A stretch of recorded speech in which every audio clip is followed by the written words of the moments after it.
Yeah. I wish I had headphones on, but I don't. But today is back and bicep day, and I'm gonna show you guys how I go about doing my back and bicep day. So, like, I remember when I started working out back, I just could not feel it. I used to get so frustrated because I literally just could not feel it. I'm like, yo, I don't know what I'm doing because I'd always work out back so hard. I'm like, I don't feel it. I never felt it. But I'm gonna show you guys 2 ways to help you feel your next back workout. All right, so I'm gonna show you guys a technique here. It's called pre-exhaustion. So basically what you wanna do is you wanna do an ISO movement before you do a heavy compound movement for your back. So for example, we're gonna do some cable, straight bar, pullovers, and I don't know who's on here before. Yo, I gotta see how his lats rotate whenever he pulls it down, man. So basically, these are an isolation movement for your lats, and today's back day, so that's part of the back. But we're gonna be isolating the back right now, so we're gonna do maybe 5 sets of anywhere from 10 to 12 reps, and that's gonna kind of get your back activated in a way. Because if you're doing a heavy compound movement, you're gonna be utilizing a lot of different muscles. That's not necessarily all in your back. But if you get an isolation movement in, your mind's gonna kind of connect to your back and say, hey, you know, today we're working out back. So it's gonna get fatigued, and it's gonna get activated before we do the heavy compound lifts. All right, so for the sake of just, you know, showing y'all by example, I'm not even sure if that was like 8 to, I'm not sure if that was 10 to 12 reps, but if you'd step in front of me, I'm gonna show you guys another quick little tip that I like to exercise whenever I'm doing back. So whenever I'm doing back, I like to pose. This is kind of like a bodybuilding type thing. Some people pose, you know, way after the workout, like they'll pose for maybe 30 minutes. I like to pose, you know, before or during a workout. So I'm able to really, you know, kind of command my lats to pop out. So like if I'm commanding my lats to pop out, I'm gonna be able to have that mind to muscle connection. So whenever I'm working out my lats or working on my back, I'm gonna be able to feel it a lot more. So notice my lats are I'm gonna do a front lat spread. Flaring like a cobra. Hold it, connect to it. There you go. Then I'm gonna come back here and do a rear double bi. And what's interesting is, like, if you ever notice, some people do rear double bi wrong. Like, they come here and they scrunch all their muscles together. What you want to do is kind of come, lean back, stand tall, kind of like, I don't know how to say it, but it's like kind of like open up your back a little bit more. So bring it out here, hold it, and then we're gonna do a rear lat spread. Once again, hold it. There you go. So basically, like, we're gonna do 5 sets of this, and it's gonna kind of set the stage for my back day. So once again, guys, we're gonna do pre-exhaustion, so isolation movement with the lats, and then after that, we're gonna move on to some heavy bent over rows. Whew. Okay, guys, so this is full speed, what everything's gonna look like when you do it in real time.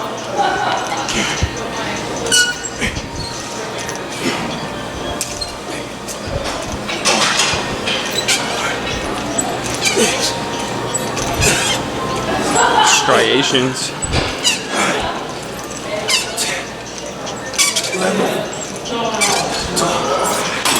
then if you can step in front of me. You can kind of zoom in here and there. So once again.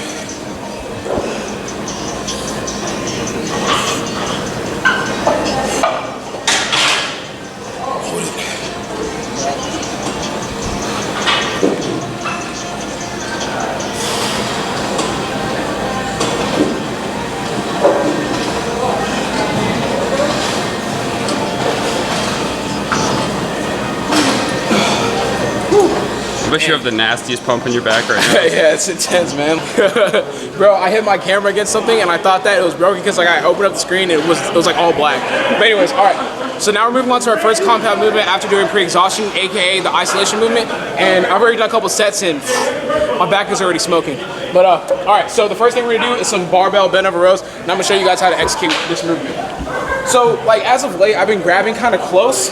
And I moved my grip out a little bit wider after watching a couple YouTube videos, and it makes a huge difference. So you kind of want to move your grip out a little bit wider than you normally would. So let's just call this wide grip barbell bent over rows. All right, so get the bar, rise up, get tight. You want to get down to a 45-degree angle, about right here. And as you're rowing up, you want to kind of pull through your elbows. So it's gonna look just like this.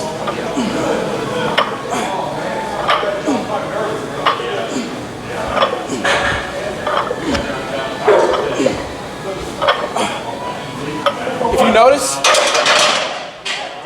I'm allowing the bar to kind of travel down a little bit past my kneecaps, or at least right to my kneecaps, to allow my lats to stretch more.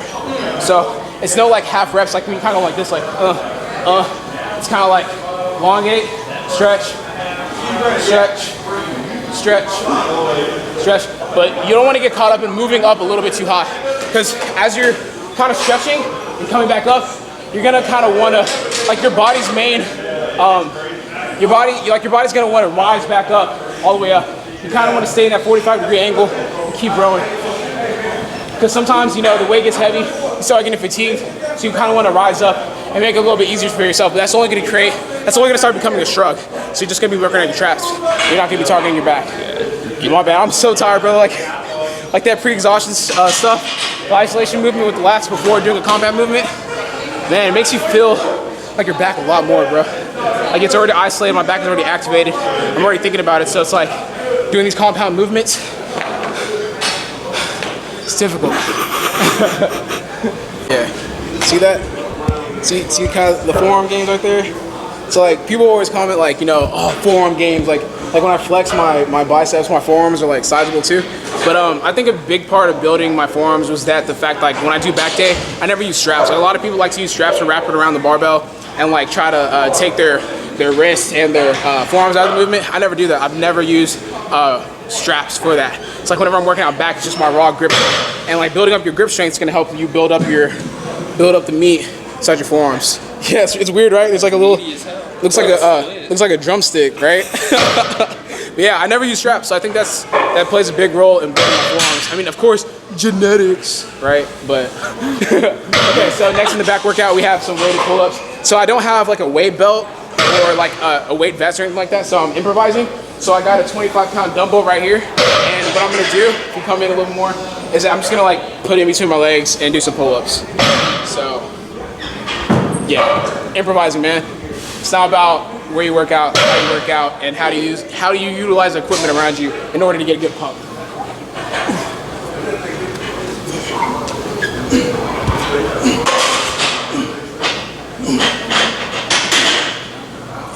Good lat activation, moving up and down.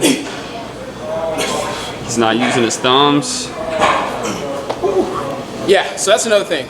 Like as Jacob was saying, commentating while I was doing it, like my thumbs are not wrapped around the bar. Once again, I'm pulling through my elbows.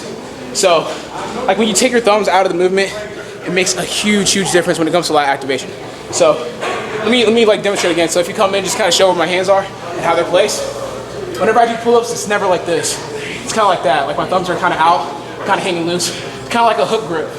Like my 4 fingers become hooks. Just wrap them Thumb, right over. just act like I have no thumbs. He has no thumbs. So now we're just still doing some intro workout posing. All right, so once again, working out back. So what we want to focus on is the back poses. So front lat spread. Bring out the lats, bring it out, hold. Good. And then also, since we're going to do a little biceps today, do some front double bi and try to bring out the lats as much as possible. Hold it now, rear.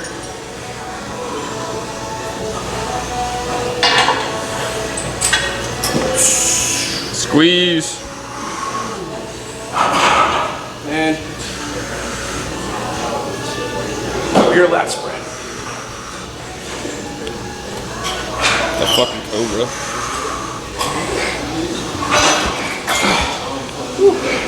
Hold on, and then there. Is that how they do it? Yeah, you gotta have your hand like open up to the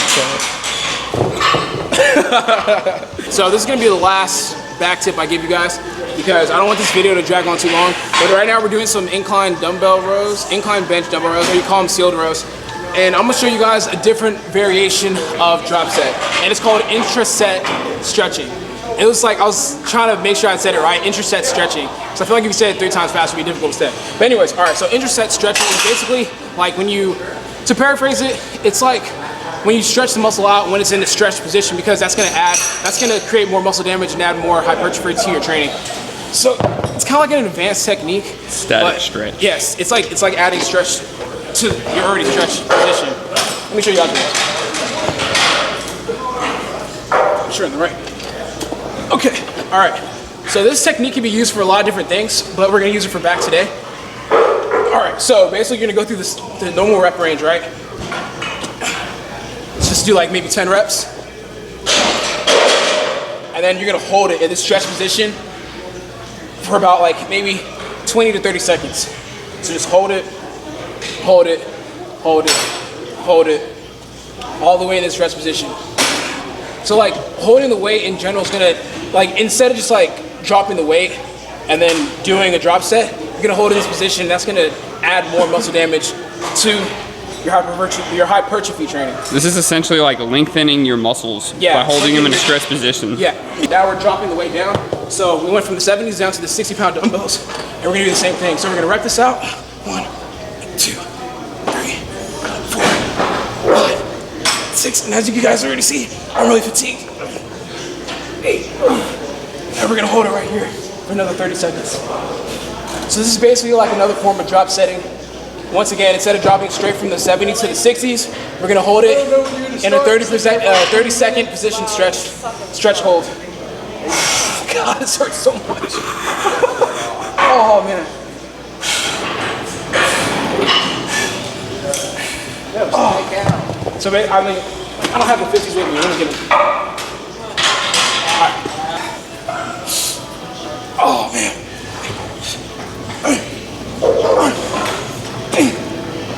Hustle and conviction, Russ. Hold it.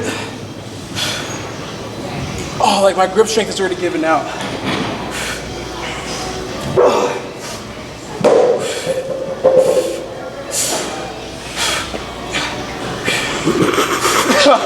You're like, this doesn't look too difficult. And then you look, and you're like, inside my head, I'm like dying. No, I'm good. I'm fine. I'm straight. Yeah. So, all right. So that's the last tip I'm gonna give you guys. I still have another couple things to do for back and bicep, but this video is coming to an end. Hope you guys enjoyed it. Like always, if you like this video, please like, comment, share, and subscribe. Be better today. I'm out. Better duck from the shells. Break her back just like hell. You niggas gon' tell. After 11, I jump.